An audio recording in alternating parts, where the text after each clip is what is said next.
Bonsoir à tous et bienvenue dans votre émission 7-8, le débat. Et si l'ensemble du réseau des transports en commun devenait gratuit?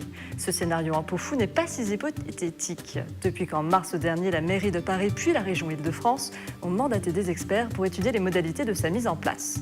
Si Valérie Pécresse, la présidente de région, refuse de diminuer le budget du transport, il faudra bien trouver ailleurs ces 3 milliards d'euros générés par la vente des passes Navigo et des tickets.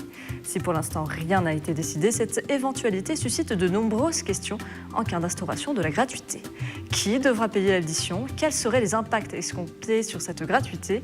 Est-ce une utopie qui se concrétise ou un simple coup de com' entre deux entités politiques rivales? Pour débattre de ces questions, j'accueille autour de moi Gaël Barbotin, conseiller régional Les Républicains des Yvelines, mais également Clément Ortega-Pelletier, secrétaire de section du Parti communiste de la Verrière, mais également ancien conseiller régional. Bonsoir à vous. Bonsoir. Et merci d'avoir accepté notre invitation. Alors, la gratuité pour les usagers du transport a un coût, 3,8 milliards d'euros. C'est la deuxième source de financement du transport après les employeurs, mais avant les subventions publiques. Alors, votre parti est traditionnellement, se dit pro-business, ne veut pas augmenter la fiscalité sur les entreprises ni les impôts sur les ménages. Est-ce que ce n'est pas davantage de l'affichage qu'une véritable volonté politique d'instaurer cette gratuité des transports? Non, je pense qu'il y a une véritable... Alors, suite à la déclaration d'Anne Hidalgo, c'était le 19 mars, je crois, dernier, bien évidemment, afficher, je dirais, d'emblée cette volonté d'une gratuité pour les Parisiens. Pourquoi pas? C'est Madame le maire de Paris qui, à un moment donné, cherche à faire de l'affichage préalablement, je dirais, quelque part aux élections qui se profilent. Enfin, en tout cas, moi, je le perçois de cette manière-là. On est vraiment à ce niveau-là dans l'affichage. Ce qui a été mis en avant, c'est avant tout l'idée qu'il fallait dépolluer l'air de Paris. Et donc, dépolluant l'air de Paris, il fallait rendre accessible à tous, dans toutes circonstances, les transports parisiens pour les Parisiens. La grande question qui se pose, c'est que pour la région Île-de-France, bien évidemment, on ne travaille pas à l'échelle de Paris, on travaille à l'échelle de l'Île-de-France, avec des publics différents, qui ont des attentes différentes, qui ont des besoins complètement spécifiques, qu'on soit en zone rurale ou qu'on soit en zone urbaine. Et à partir de là, bien évidemment, les choses ne sont pas aussi simples que ça. On n'arrive pas en disant d'un coup de baguette magique, demain, on enlève le prix du pass Navigo à 75,20 €. Donc cette commission avec les experts, c'est plus pour faire barrage à Anne Hidalgo? Il n'y a pas de véritable volonté d'aller vers la gratuité? Pas du tout. Pas du tout. La question mérite d'être posée. Quand une question mérite d'être posée, il faut avoir des réponses qui soient pertinentes. À partir du moment où on fait le choix d'avoir des transports qui soient opérationnels, qui soient performants, qui soient réadaptés, je dirais, aux besoins actuels des Franciliens. Nécessairement, il y a un coût dans la mise en œuvre, il y a un coût dans leur exploitation, donc investissement et fonctionnement. À partir de là, il faut pouvoir trouver le moyen de financer cette installation. Donc ça veut dire que c'est possible? Ça veut dire que la question se pose. C'est effectivement possible, mais ça n'est pas la voie exclusive vers laquelle aujourd'hui, en tout cas, on s'interroge.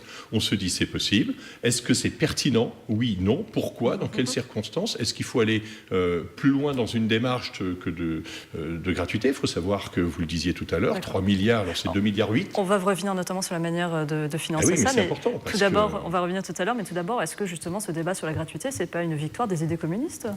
Ça l'est par un bout, même très fortement. Parce que c'est ce que nous portons depuis des dizaines d'années sur la question de la gratuité des transports en Île-de-France.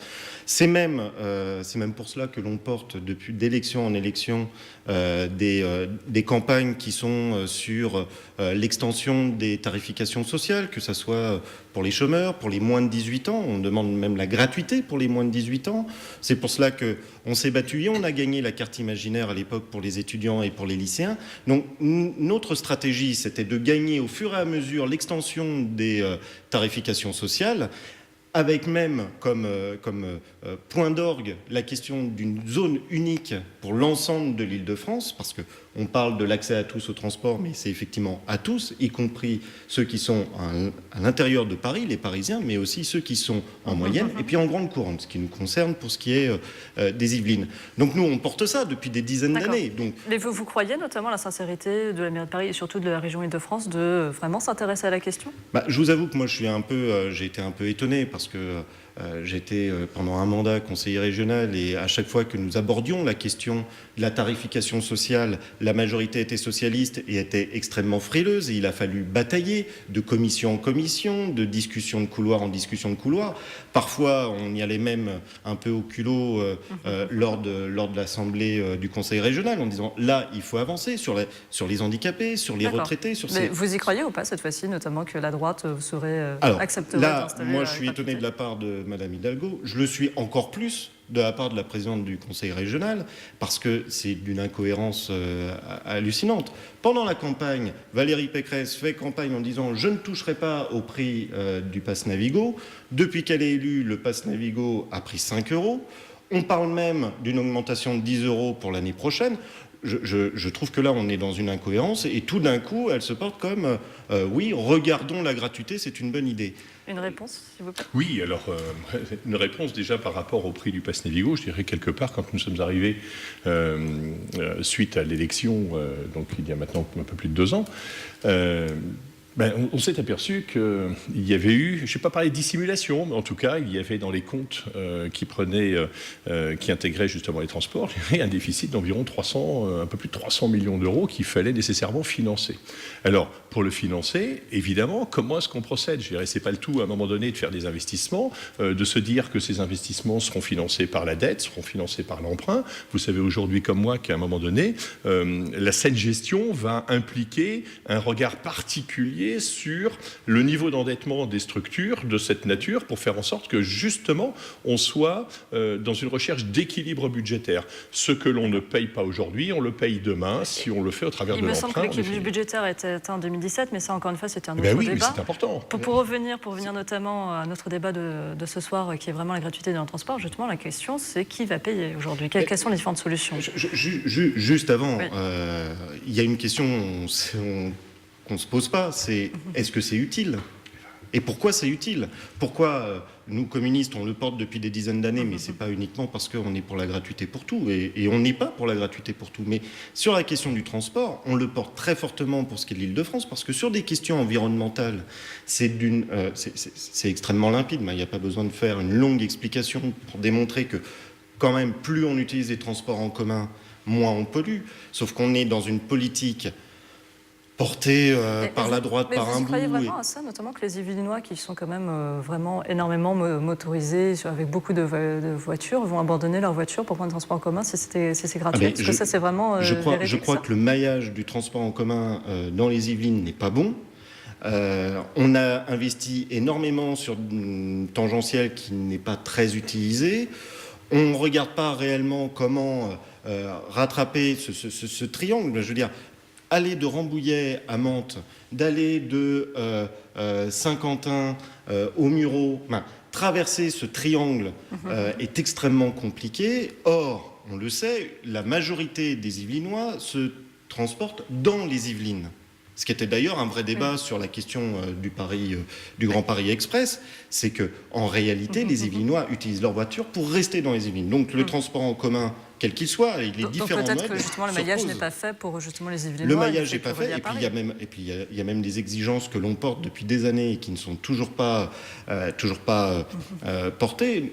On parle de la ligne du RER qui, nous, on le porte pour aller jusqu'à Rambouillet et qui serait une vraie solution pour un certain nombre de Rambolitains pour aller à Saint-Quentin en Yvelines. On demande à ce que la ligne TER qui va à Chartres s'arrête à Saint-Quentin. Ça, ce sont vos dossiers, mais par exemple, vous qu'est-ce qui vous intéresse justement dans la gratuité de transport ? Pourquoi ce serait une bonne chose ? Alors, la question de la gratuité se pose, ce que je disais tout à l'heure. La question de la gratuité se pose justement peut-être pour favoriser l'accès de certains publics.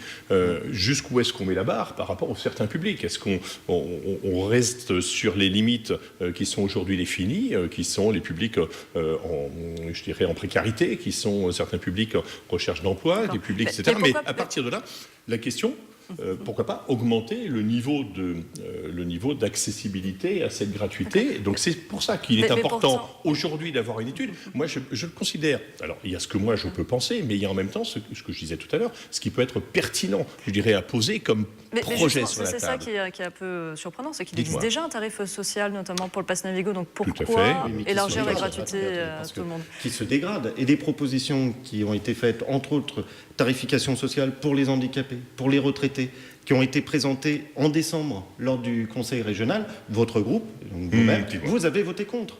Donc je veux bien entendre tout d'un coup, nous voulons étudier la question, sauf que dans la réalité, lorsque l'on vous fait des propositions, eh ben, on se retrouve toujours face à un mur, ce qui était déjà le cas de Valérie Pécresse. Aujourd'hui, on en revient là encore à ce que nous avons pris à un moment donné, c'est-à-dire qu'il y a 2 ans, nous avons récupéré un réseau ferré et un réseau de transport en commun qui était totalement délabré, on va dire les choses comme elles sont, un réseau qui était délabré, dans lequel il y avait des sous-investissements par lesquels on se retrouvait avec derrière un usage avec de la fraude. Donc il a fallu moderniser l'ensemble du réseau. On est actuellement dans ce processus. Ça bien évidemment, ça coûte. À un moment donné, la question se pose, et c'est là où ça va être important, la question se pose de savoir qui paye. Aujourd'hui, vous l'avez dit, vous avez au niveau des entreprises, vous avez donc le transport qui est financé par les entreprises, qui est financé par les collectivités locales territoriales, qui est financé